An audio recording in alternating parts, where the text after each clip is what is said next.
नमस्कार दोस्तों, स्वागत है आप सभी का। दोस्तों आज का वीडियो आपके फीजी टेट 2022 परीक्षा के लिए बहुत ही ज़्यादा मोस्ट इंपॉर्टेंट है, क्योंकि आज की इस वीडियो में हम आपके लिए सबसे ज़्यादा मोस्ट इंपॉर्टेंट टॉपिक सामाजिक बुराइयों को लेकर आए हैं, जिसमें आज हम पढ़ेंगे बाल विवाह, दहेज प्रथा, बाल श्रम और चोरी। इन सभी को हम एकदम डिटेल्स में पढ़ेंगे। मतलब यहाँ से आपके एक भी क्वेश्चन जो एग्जाम में नहीं छूटेंगे, छोटे से छोटा भी आपका क्वेश्चन यहाँ से नहीं छूटेगा। तो चलिए इसी के साथ हम वीडियो को स्टार्ट करते हैं। बात करते हैं बाल विवाह। ठीक है, तो बाल विवाह सबसे पहले अर्थ देखेंगे, उसका कारण देखेंगे और बाल विवाह करने क्या क्या दुष्परिणाम हो उनको देखेंगे और निवारण करने हेतु सरकार ने क्या क्या उपाय किए उसको देखेंगे।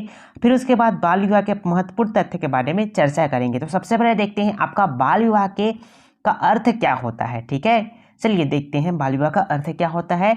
सरकार द्वारा विवाह करने के लिए आयु निर्धारित की गई है।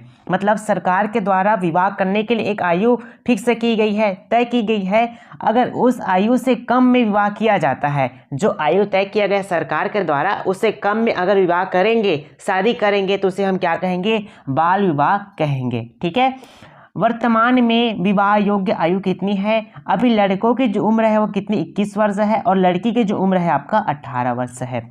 हमारे देश में कानून के अनुसार अगर लड़के की आयु जो है 21 वर्ष है और लड़की की आयु जो है आपका 18 वर्ष है, अगर इन दोनों में से किसी का भी उम्र जो है कम हो जाता है और ज़्यादा हो जाता है और इन दोनों का जो आपका विवाह करा दिया जाता है, शादी करा दिया जाता है, तो उसे भी हम क्या कहते हैं? आपका बाल विवाह कहते हैं। कहने का मतलब ये है, अगर जो आपका लड़का है वो 21 वर्ष है और जो आपकी लड़की है उनका उम्र जो कितना 16 वर्ष है, अगर इन दोनों का जो विवाह करा दिया जाता है तो यह भी आपका क्या कहलाएगा? बाल विवाह कहलाएगा। बाल विवाह के कौन कौन से कारण हैं? प्रमुख कारण उनको देखते हैं। उनमें सबका पहला है माता पिता द्वारा बेटियों की शादी को बोझ समझना। जैसे जैसे लड़कियां जो है बड़ी होती जाती है, ठीक है, तो माता पिता जो है उनको बोझ समझने लगते हैं, उनकी शादी को बोझ समझने लगते हैं। ठीक है, वो सोचते हैं कि किसी भी तरीके से इनकी शादी जल्दी से कर दिया जाए। मतलब वो फ्री होना चाहते हैं। ठीक है, उनकी शादी करके माता पिता फ्री होना चाहते हैं। अगला हो जाएगा आपका शिक्षा का अभाव होना। ठीक है, माता पिता द्वारा बच्चों की अगर बाल विवाह कर दिया जाता है, यानी कि कम उम्र में शादी कर दिया जाता है, तो उन्हें पता नहीं रहता है कि बाल विवाह में इनका शादी कर देने से क्या क्या दुष्परिणाम होंगे। ठीक है, तो बाल विवाह का ये भी आपका प्रमुख कारण होगा शिक्षा का अभाव। परिवारों की आर्थिक स्थिति का निम्न होना। परिवार की आर्थिक स्थिति कमजोर होने की वजह से कम उम्र में माता पिता जो अपने बच्चे की विवाह करा देते हैं, शादी करा देते हैं। ठीक है, रूढ़िवादी परंपराओं को होना, यानी कि जो पुराने जमाने से चलते आ रही है परंपरा, उसी को क्या करना? मानते आना। ठीक है, ये भी आपका क्या हो जाएगा? बाल विवाह का प्रमुख कारण है। बाल विवाह के दुष्परिणामों के प्रति जागरूक ना होना। कम उम्र में शादी हो जाने पर इसके बहुत सारे दुष्परिणाम होते हैं, इनके बारे में जागरूक ना होना, यह भी आपका क्या हो जाएगा? बाल विवाह का प्रमुख कारण हो जाएगा। ठीक है, चलिए बात करते हैं बाल विवाह के कौन कौन से आपके दुष्परिणाम हो सकते हैं। बच्चों का शारीरिक एवं मानसिक विकास ना होना। ठीक है, मतलब कम उम्र में बच्चों की अगर शादी हो जाएगा तो बच्चों का ना तो शारीरिक विकास हो पाएगा, ना ही आपका मानसिक विकास हो पाएगा। ठीक है, शिक्षा से वंचित रह जाना। जब बच्चे की कम उम्र में शादी हो जाती है, ठीक है, तो उनकी पढ़ाई जो है रुक जाती है, उनको प्रॉपर तरीके से एजुकेशन जो है नहीं मिल पाता है। ठीक है, लड़की का स्वास्थ्य जो है ठीक ना होना। अब कम उम्र में शादी हुआ रहेगा, ठीक है, तो उनका जो है आपका मानसिक विकास ना शारीरिक विकास हो पाएगा, तो लड़की का जो स्वास्थ्य जो हमेशा क्या रहेगा? खराब रहेगा। ठीक है, बाल विवाह के पश्चात उत्पन्न होने वाले संतानों का अस्वस्थ होना। जब माता पिता जो है कम उम्र में शादी हुआ रहता है, ना उनका शारीरिक विकास होता है, ना उनका मानसिक विकास होता है, तो आपका जो उनका बच्चा भी होगा वो क्या रहेंगे? अविकसित रहेंगे या फिर अस्वस्थ होंगे। ठीक है, चलिए अब बात करते हैं सरकार द्वारा बाल विवाह निवारण हेतु क्या का उपाय किया गया, यानी कि बाल विवाह को रोकने के लिए सरकार के द्वारा क्या क्या उपाय किए गए हैं, इनके बारे में हम चर्चा करेंगे। ठीक है, शारदा एक्ट के बारे में बात करेंगे। शारदा एक्ट जो है 1929 में अजमेर के समाज सेवक कौन थे? हरबिलास शारदा ने 1 अप्रैल 1930 में बनाया था। ठीक है, अब देखिए शारदा एक्ट में 3 बार संशोधन हुए थे। पहला संशोधन 1949 में हुआ था, दूसरा संशोधन जो है 1978 में और तीसरा संशोधन जो है 2006 में हुआ था।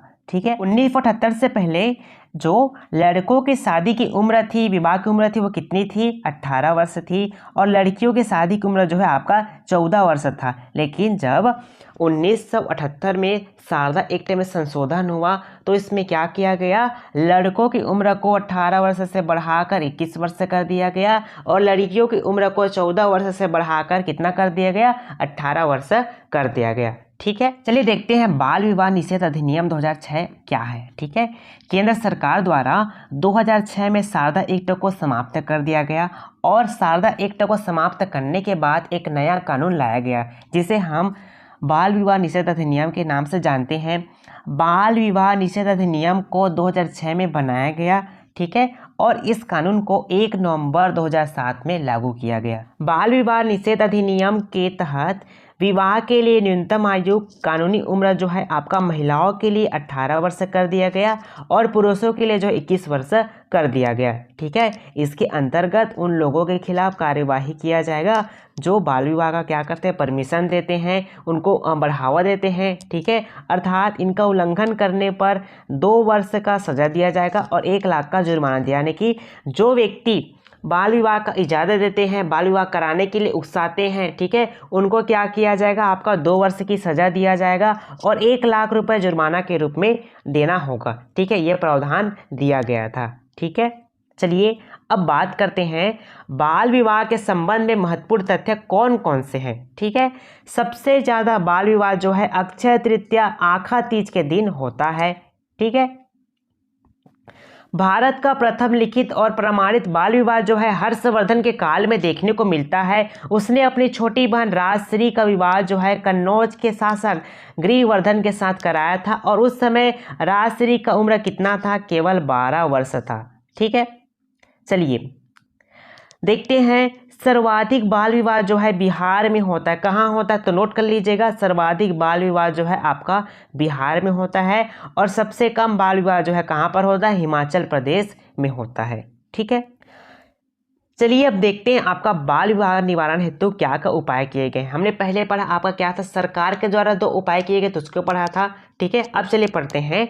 अगला है आपका समाज में जागरूकता फैलाना, यानी कि समाज के लोगों को बताना, जागरूक करना कि बाल विवाह करना गलत होता है। ठीक है, अगर बच्चे की कम उम्र में शादी कर देंगे, विवाह कर देंगे तो इसके बहुत सारे दुष्परिणाम होते हैं। ठीक है, तो इस प्रकार से हम यहाँ पर समाज के लोगों को जागरूक कर सकते हैं।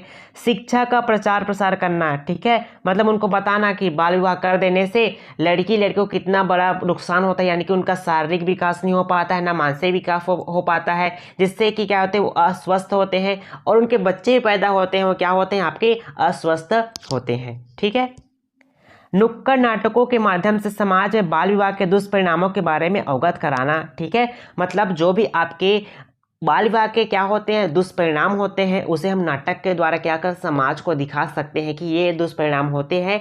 तो इस कारण से आपका जो बाल विवाह होता है वो बहुत ही गलत होता है और यह एक प्रकार का अपराध होता है। तो हमें बाल विवाह को क्या कर देना चाहिए? निषेध कर देना चाहिए, उसे हम दूर कर देना चाहिए। बाल विवाह हमें नहीं करना चाहिए। इस प्रकार से हम क्या कर सकते? समाज को एक प्रतिरूप दिखा सकते हैं। ठीक है, देखिए सरकार के द्वारा लड़का और लड़की की जो उम्र है, शादी की उम्र जो है क्या किया गया है? लड़की की जो उम्र है वो 21 वर्ष और लड़का को जो उम्र है आपका 24 वर्ष करने का क्या किया गया? प्रस्ताव किया गया है, लेकिन अभी तक पारित नहीं हुआ है। इस बात को आप ध्यान रखेंगे। चलिए अब हम दहेज प्रथा को पढ़ेंगे। ठीक है, दहेज प्रथा किसे कहते हैं, उनका अर्थ देख लेते हैं। वर पक्ष के द्वारा वधु पक्ष से विवाह के अवसर पर अनावश्यक शर्तों को पूरा करने के लिए जो चल संपत्ति दी जाती है, चल संपत्ति कहने का मतलब है जो आपका गाड़ी हो गया, कार हो गया, ये सभी आपका चल संपत्ति होता है। और आपका अचल संपत्ति दी जाती है, यानी कि आपका मकान हो जाएगा, जमीन जायदाद हो जाएगा, ये सभी आपके अचल संपत्ति होते हैं। ठीक है, मतलब वर पक्ष के द्वारा वधु पक्ष से ये सभी चीजें मांगी जाती है, वे आपका क्या कहलाता है? दहेज प्रथा कहलाता है या फिर दहेज कहलाता है। ठीक है, दहेज प्रथा एक ऐसा सामाजिक अभिशाप है जो महिलाओं के साथ होने वाले अपराध हो, चाहे वो आपका मानसिक हो या फिर आपका शारीरिक हो, दोनों को क्या करते हैं? बढ़ावा देते हैं। क्या? आपका दहेज प्रथा। ठीक है, अब देखते हैं दहेज निवारण हेतु कानूनी प्रावधान क्या क्या किए गए हैं। दहेज निषेध अधिनियम की मंजूरी कब मिली थी? आपका 20 मई 1961 को मिली थी। ठीक है। दहेज निषेध अधिनियम 1961 जो है कब लागू हुआ था?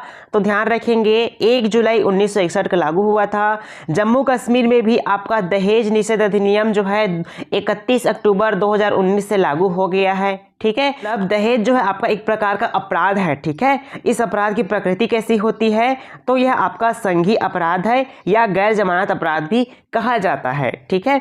अब देखिए सजा कितना दिया जाता है? 5 वर्ष का या फिर 15,000 रुपए का या फिर दोनों का दिया जा सकता है। कहने का मतलब ये है कोई भी व्यक्ति होगा जो दहेज मांगेगा या दहेज मांगने के लिए मतलब किसी को प्रेरित करेगा तो उस व्यक्ति को क्या किया, दोषी व्यक्ति को 5 वर्ष का सजा दिया जाएगा और उन्हें 15,000 रुपए का क्या दिया जाएगा? दंडित किया जाएगा। दहेज की रकम का आर्थिक दंड दिया जाएगा या फिर दोनों सजाएं न्यायालय द्वारा दी जा सकती है। ठीक है। दहेज के लिए आईपीसी 1860 के तहत 3 धाराएं हैं। पहला कौन कौन से? आपके धारा 498A, दूसरा है धारा 304B और तीसरा है आपका 406। धारा 498A जो है क्या कहता है?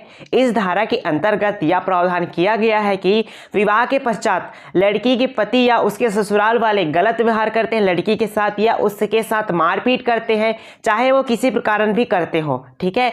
तो उससे संबंधित सभी दोषियों को, जो भी दोषी रहेंगे उन व्यक्तियों को 3 वर्ष की सजा और 1 लाख रुपए देने का क्या किया गया है? प्रावधान किया गया है। यानी कि उस व्यक्तियों को 3 वर्ष की सजा दिया जाएगा और 1 लाख रुपए से दंडित किया जाएगा। ठीक है। चलिए देखते हैं धारा 304B क्या है। ठीक है। आईपीसी धारा 304B के तहत यह प्रावधान किया गया है कि यदि किसी लड़की के विवाह के 7 वर्षों के अंतर्गत किसी प्रकार की असामान्य परिस्थितियों में लड़की की मृत्यु हो जाती है, ठीक है, और यह साबित हो जाता है कि लड़की की जो मौत है या फिर मृत्यु है, पहले उसे दहेज के लिए क्या किया जाता था? प्रताड़ित किया जाता था।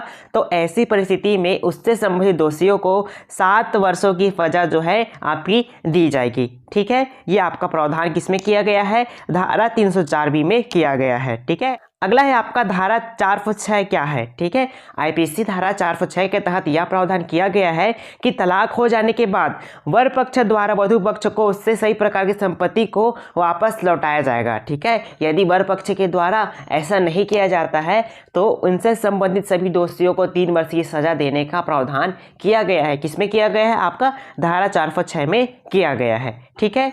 चलिए देखते हैं आपका बाल श्रम किसे कहा जाता है। ठीक है। पहले बाल श्रम का अर्थ देखेंगे, किस कारण से बाल श्रम बढ़ रहा है उसको देखेंगे, इसके दुष्परिणाम देखेंगे और इसे रोकने के कौन कौन से उपाय किए गए हैं उनको देखेंगे। ठीक है। सबसे पहले देखते हैं बाल श्रम का अर्थ क्या होता है। चलिए देखते हैं। ठीक है।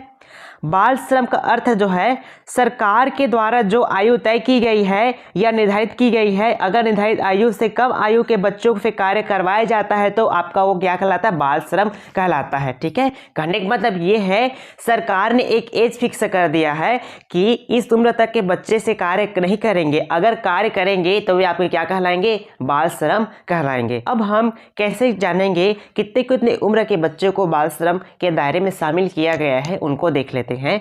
संविधान के अनुच्छेद 24 के अनुसार 14 वर्ष से जो कम उम्र के बच्चे हो जाएंगे, बालक बालिकाएं होंगे, अगर उनसे काम कराया जाता है तो इसे हम बाल श्रम कहेंगे। ठीक है। कारखाना अधिनियम 1948 के अनुसार 15 वर्ष से कम उम्र के बच्चे जो है अगर किसी कारखाना में काम करते हैं, ठीक है, तो उसे बाल श्रम कहा जाएगा। खान अधिनियम 1952 के अनुसार 18 वर्ष से कम उम्र के बच्चे जो है अगर किसी खान में काम करते हैं, ठीक है, तो वो आपका क्या कहलाएगा? बाल श्रम कहलाएगा। ठीक है। अब देखिए आपका बाल श्रम के कुछ अपवाद है, उनको भी देख लेते हैं। पहला अपवाद देख लीजिए, 14 वर्ष से कम आयु के बच्चे जो है अगर आपका विद्यालय गया है, विद्यालय की छुट्टी होने के बाद वापस अपने घर आता है और घर में अपना एक दुकान खोला है, ठीक है, दुकान खोला है, तो वहाँ पर अपने क्या करेगा? अपने पापा का हाथ बटाएगा, उस व्यवसाय में अपना हाथ बटाएगा, तो उसे हम क्या कहेंगे? बाल श्रम नहीं कर सकते। ठीक है। दूसरा अपवाद ये है, 14 वर्ष से कम उम्र के बच्चे या बालक या बालिका स्वयं की योग्यता, स्किल, अनुभव के आधार पर कार्य कर सकते हैं, तो वो आपका बाल श्रम नहीं कहलाएगा। ये हो जाएंगे आपके बाल श्रम के 2 अपवाद। ठीक है। चलिए अब बढ़ते हैं, बाल श्रम के प्रमुख कारण कौन कौन से हैं जिसके कारण से आपका बाल श्रम जो है बढ़ते जा रहा है। बाल श्रम के कारण कौन कौन से देख लेते हैं। पहला है आपका जनसंख्या में वृद्धि होना, ठीक है, जनसंख्या बढ़ती जा रही है जिसके कारण क्या हो रही है, बाल श्रम भी बढ़ते जा रहा है। निर्धनता या बेरोजगारी का होना, ठीक है, कोई परिवार गरीब है, ठीक है, तो गरीबी दूर करने के लिए क्या करते हैं, उसके बच्चे जो है क्या करते हैं, काम करने लगते हैं, तो इस प्रकार से क्या होती है, बाल श्रम की में वृद्धि होती है। सस्ता श्रम कहने का मतलब ये है, मान के चलिए कोई काम है आपका 50 रुपए का और उस काम को कोई व्यक्ति जो है आपका 25 रुपए में कर दे रहा है, तो इस प्रकार से उस व्यक्ति को 25 रुपए की बचत हो गई, यानी कि सस्ता श्रम मिल गया, ठीक है। अगर कोई वयस्क व्यक्ति उस काम को करता है तो उसे 50 रुपए देना पड़ता, लेकिन बालक यानी कि बालक के द्वारा किया गया उस काम को यानी कि 25 रुपए में वह काम जो हो गया, इस प्रकार से उस व्यक्ति को सस्ता श्रम मिल गया, ठीक है। यह भी आपका बाल श्रम का प्रमुख कारण है। बच्चा का शोषण किया जाना, ठीक है, मतलब उनसे काम करवाना, गलत गलत तरीके से काम कराना, ठीक है, ये भी आपका बाल श्रम का प्रमुख कारण है। अगला है आपका अशिक्षा का होना, यानी कि बच्चे जो है क्या रहते हैं, अशिक्षा यानी कि वो जागरूक नहीं रहते हैं, कि आपके कम उम्र में काम करने से उनके शारीरिक और मानसिक विकास रुक जाता है, उनका शिक्षा का जो स्तर है वो भी एकदम क्या हो जाता है, कम हो जाता है, ठीक है। इस प्रकार से क्या हो जाता है, शिक्षा का होना, यह भी आपका बाल श्रम होने का प्रमुख कारण है। अब बात करते हैं बाल श्रम के कौन कौन से दुष्परिणाम है। बच्चों का शारीरिक व मानसिक विकास रुक जाता है। देखिए, छोटी सी उम्र में बच्चे काम करते हैं जिससे कि उनका जो है आपका शारीरिक और मानसिक विकास जो है आपका रुक जाता है। अगला है आपका शिक्षा का स्तर जो है निम्न हो जाना। बच्चे जो है छोटी सी उम्र में ही काम करना स्टार्ट कर देते हैं, ठीक है, यानी कि वो पढ़ाई करने नहीं जाते हैं, जिससे कि उनकी शिक्षा का स्तर जो है एकदम कम हो जाता है, लो लेवल का हो जाता है, ठीक है। वयस्कों हेतु रोजगार के अवसर में कमी, ठीक है, मतलब कहने का मतलब ये है यहाँ पर वयस्कों हेतु रोजगार की आवश्यकता में कमी। अब देखिए, मतलब कोई काम है, मैंने आपको बताया था कि कोई काम आपका 100 रुपये का काम है, उस काम को आपका जो बच्चा है उसे आप 50 रुपये में करवा ले रहे हैं कुछ काम को, और जो आप वही काम को अगर कोई वयस्क आदमी करता तो 100 रुपये में करता, ठीक है, तो उसकी जगह पर किनको रख लिया जाता है, आपका बच्चों को रख लिया जाता है, जिससे कि वयस्कों को क्या हो जाती है, रोजगार की समस्या हो जा रही है, कमी हो जा रही है जॉब की, ठीक है। अब बात करेंगे बाल श्रम कम करने हेतु कौन कौन से उपाय किए गए हैं, ठीक है। आपका पहला है संवैधानिक प्रावधान, ठीक है, जिनमें से अनुच्छेद 24 के अनुसार यह कहा गया है कि 14 वर्ष से कम आयु के बच्चे को कार्य करवाना निषेध है, 14 वर्ष से कम बच्चे को कार्य नहीं करवाया जाएगा, ठीक है। अनुच्छेद 21A के अनुसार 6 से 14 वर्ष के बच्चों को शिक्षा दी जाएगी। अनुच्छेद 39E के अनुसार किसी भी पुरुष और महिलाओं को किसी भी कार्य में नहीं लगाया जाएगा जो उनकी आयु के अनुसार नहीं होगा। कहने का मतलब ये है, हमने देखा था अभी, जैसे कि आपका हो जाएगा कारखाना अधिनियम 1948 के अनुसार क्या कहा गया था, 15 वर्ष से कम उम्र के बच्चे अगर किसी कारखाना में काम करते हैं तो उसे हम बाल श्रम मानेंगे, ठीक है। खान अधिनियम 1952 के तहत क्या कहा गया था कि किसी बच्चे जो है, कोई बच्चा जो 18 वर्ष से कम है अगर कोई कारखाना में काम करता है, ठीक है, तो उसे क्या माना जाएगा, आपका बाल श्रम माना जाएगा, ठीक है। तो इस प्रकार से यहाँ पर यही बातें जो है आपका कही गई है, ठीक है। अब देखेंगे कानूनी प्रावधान क्या क्या किए गए हैं, ठीक है। सन 1979 में गुरुपथ समिति बनी थी, ठीक है। इस समिति की सिफारिश यानी कि गुरुपथ समिति की सिफारिश में सन 1886 में आपका बाल श्रम निषेध अधिनियम लागू हुआ था, ठीक है, हुआ था। इसका उल्लंघन करने पर यानी कि बच्चों से काम कराने पर उस व्यक्ति को, ठीक है, कितनी सजा मिलती थी, आपका 3 माह से लेकर 1 वर्ष की सजा दी जाती थी, और जुर्माना के रूप में उन्हें 10,000 रुपये से लेकर 20,000 रुपये का जुर्माना दिया जाता था। लेकिन क्या हुआ, बाल श्रम निषेध अधिनियम 1986 में आपका संशोधन कब हुआ, 2016 में संशोधन हुआ, और जो आपका सजा है, सजा जो बढ़ाकर 3 वर्ष था, 3 माह था, 3 माह से 1 वर्ष, उसको 6 माह से कितना कर दिएगा, 1 वर्ष कर दिया। जो जुर्माना था 10,000 से 20,000, उसको बढ़ा करके 20,000 रुपए से आपका 50,000 रुपए कर दिया गया है, ठीक है। सरकारी नीति देखते हैं। 14 अगस्त 1985 में श्रम एवं रोजगार मंत्रालय द्वारा बाल श्रम निषेध नीति 1985 बनाई गई है, ठीक है। बाल श्रम को रोकने के लिए विभिन्न संस्थाएं बनाई गई है। कौन कौन सी, एक तो आपका विश्व स्तर पर बनाया गया है, आपका राष्ट्रीय स्तर पर और राज्य स्तर पर, ठीक है। सबसे पहले हम देखेंगे विश्व स्तर पर। यूनिसेफ की स्थापना जो है 11 दिसंबर 1946 में स्थापना या गठन हुआ था इसका, ठीक है। इसका मुख्यालय जो है न्यूयॉर्क में है। 1949 में भारत इसका सदस्य बना था। किसका सदस्य बना था, आपका यूनिसेफ का सदस्य बना था। यह विश्व स्तर पर बाल श्रम को रोकने के लिए, कंट्रोल करने के लिए कार्य करता है। ध्यान रखेंगे देखेंगे 12 जून को विश्व बाल दिवस के रूप में मनाया जाता है। ठीक है, ये इंपॉर्टेंट है, 12 जून को विश्व बाल दिवस के रूप में मनाया जाता है। ठीक है, देखेंगे आपका राष्ट्रीय स्तर पर बाल श्रम को रोकने के लिए क्या क्या प्रयास किए गए हैं। राष्ट्रीय बाल श्रम उन्मूलन प्राधिकरण का गठन जो है आपका 26 सितंबर 1994 में किया गया है। इसका मुख्यालय जो है कहाँ पर है, आपका नई दिल्ली में है। राष्ट्रीय बाल अधिकार संरक्षण आयोग का गठन जो है 5 सितंबर 2007 को किया गया था। इसमें एक सदस्य होते हैं और आपके इसमें जो है एक अध्यक्ष होते हैं और आपके 6 सदस्य होते हैं। राज्य स्तर पर देखेंगे छत्तीसगढ़ राज्य बाल अधिकार संरक्षण आयोग का गठन जो है कब हुआ था, वो आपका 2009 में हुआ था। ठीक है, अब देखेंगे आपका चोरी। ठीक है, चोरी क्या होता है, किसी भी व्यक्ति के द्वारा किसी अन्य व्यक्ति की संपत्ति को उनकी इच्छा या फिर सहमति के बिना गैर कानूनी तरीके से अपने पास रख लेना, वह क्या कहलाता है, आपका चोरी कहलाता है। ठीक है, चोरी को संपत्ति के विरुद्ध अपराध माना जाता है। ठीक है, मतलब मेरा पेन है, आपने मेरी पेन को बिना मेरी इच्छा के अनुसार आप पकड़ लेते हैं, ठीक है, अपने पास रख लेते हैं, ठीक है, तो वो आपका क्या कहलाएगा, चोरी कहलाएगा। ठीक है, चोरी जो है संपत्ति के विरुद्ध आपका क्या माना जाता है, अपराध माना जाता है। प्राचीन काल में चोरी करने का जो उद्देश्य था, व्यक्तियों द्वारा अपने मूलभूत आवश्यकताओं की पूर्ति करना था, यानी कि रोटी कपड़ा मकान इन सब की पूर्ति करना उनका मुख्य मकसद था। लेकिन वर्तमान में समय में चोरी करने का जो मुख्य उद्देश्य है वो बदल गया है। ठीक है, कहने का मतलब ये है बदल गया है, मतलब लोग जो चोरी करके क्या करना चाहते हैं, अच्छी फोन रखना चाहते हैं, अच्छा कार खरीदना चाहते हैं। ठीक है, इस प्रकार से चोरी करने का उनका मुख्य उद्देश्य बदल गया है। इसलिए व्यक्ति अपनी विलासिता जीवन जीने हेतु चोरी करता है, यानी कि आराम से जीवन जीने के लिए चोरी करता है। ठीक है, भारत में चोरी के संबंध में अलग से कोई अधिनियम नहीं बनाया गया है। कहने का मतलब ये है, जिस प्रकार से बाल श्रम को रोकने के लिए बाल श्रम निषेध अधिनियम 1986 बना। ठीक है, बाल विवाह को रोकने के लिए बाल विवाह निषेध अधिनियम 2006 बना। दहेज प्रथा को रोकने के लिए दहेज प्रथा निषेध अधिनियम जो है 1981 बना। ठीक है, उसी प्रकार से आपका चोरी है, चोरी को रोकने के लिए इसके लिए कोई भी आपका अलग से अधिनियम नहीं बनाया गया है। इसमें सभी वैधानिक प्रावधान आईपीसी के तहत विभिन्न धाराओं के अंतर्गत किया गया है एवं चोरी को आपराधिक एवं फौजीदारी में शामिल किया गया है। ठीक है, अब देखेंगे चोरी के अपराध से संबंधित आईपीसी की प्रमुख धाराएं कौन कौन सी है। उनमें से आपका पहला है धारा 378, यानी कि धारा 378 में चोरी की परिभाषा दी गई है, व्यक्ति की सहमति के बिना उसके कब्जे में से, ठीक है, उसके पास जो भी है उनमें से उनकी चल संपत्ति को ले लेना। ठीक है, ये आपका चोरी कहलाएगा। एक बेईमान की आशा से संपत्ति को ले लेना, यानी कि एक बेईमान की आशा से उनकी संपत्ति को अपने पास रख लेना। ठीक है, धारा 379 जो है चोरी के लिए दंड दिए गए हैं। जो भी कोई व्यक्ति चोरी करेगा उसे 3 वर्ष की अवधि तक कारावास या जुर्माना या दोनों से दंडित किया जाएगा। ठीक है, धारा 380 निवास गृह आदि में चोरी, जो कोई व्यक्ति जो है मानव निवास में के रूप में प्रयुक्त तंबू जलायान या फिर किसी आवास में चोरी करेगा तो उस व्यक्ति को 7 वर्ष की अवधि तक कारावास या जुर्माने के रूप में दंडित किया जाएगा। ठीक है,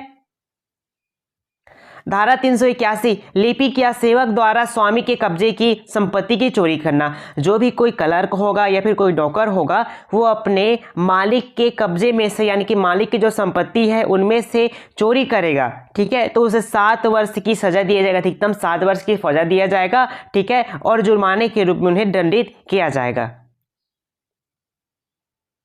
धारा 382 चोरी करने के लिए मृत्यु उपहति या अवरोध कारित करने की तैयारी के पश्चात चोरी। ठीक है, जो भी कोई व्यक्ति जो है चोरी करने के लिए या चोरी करने के पश्चात निकल भागने के लिए या चोरी के द्वारा ली गई संपत्ति को रखने के लिए किसी भी व्यक्ति की मृत्यु करता है या फिर उपहति पहुंचाता है या फिर उन्हें उसका अवरोध करता है, उसका विरोध करता है या मृत्यु का भय दिखाकर चोरी करेगा तो उस व्यक्ति को 10 वर्ष की सजा अधिकतम दी जाएगी और उन्हें जुर्माने से क्या किया जाएगा, तो उस व्यक्ति को 10 वर्ष की अधिकतम सजा दी जाएगी या फिर कारावास दिया जाएगा। इस प्रकार से उनको दंडित किया जाएगा। ठीक है, इस वीडियो में हमने सामाजिक बुराइयों को एकदम डिटेल्स में पढ़ा था। ये आपके एग्जाम के पॉइंट ऑफ व्यू से बहुत ही ज़्यादा मोस्ट इंपॉर्टेंट है। मिलते हैं नए वीडियो में नए कॉन्सेप्ट के साथ।